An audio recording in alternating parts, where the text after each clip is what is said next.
Pemirsa, sempat berhenti beroperasi sejak Oktober 2024, tempat pengelolaan sampah terpadu atau TPST Kesiman Kertelangu digadang-gadang akan beroperasi kembali. Pengoperasian tersebut direncanakan setelah adanya hibah dari Kementerian kepada DLHK Denpasar dan akan dijadikan pusat daur ulang atau PDU.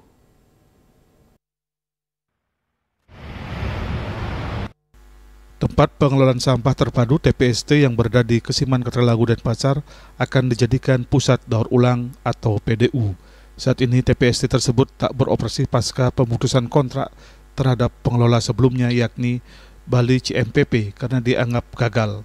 Diubahnya TPST Kesiman Kertelangu menjadi PDU tersebut berkaca dari TPST di Padang Sambian Kaje. TPST tersebut juga diubah menjadi PDU dan dinilai berhasil. Melalui sambungan telepon, Kepala UPTD DLHK Kota Denpasar, Victor Andika Putra mengungkapkan pengelolaan PDU tersebut sepenuhnya akan dilakukan DLHK Denpasar. Saat ini DLHK tengah menunggu alat atau mesin pengolahan sampah yang telah dipesan sebelumnya. Pihaknya menargetkan akhir September PDU di Kesiman Kertelangu ini sudah bisa diuji cobakan.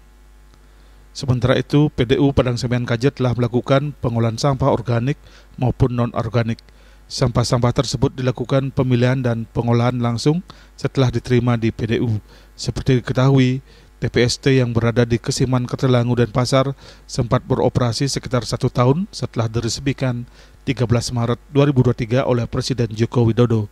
Karena dianggap gagal, Pemkot Denpasar akhirnya resmi memutuskan kontrak kerjasama dengan PT Bali CMPP Citra Metro Plasma Power sebagai vendor tempat pengelolaan sampah terpadu TPST Kertelangu tanggal 3 Oktober 2024.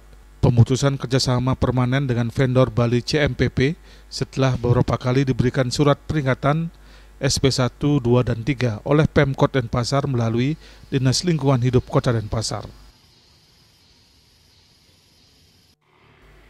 Ari Wiratmaja, Bali TV.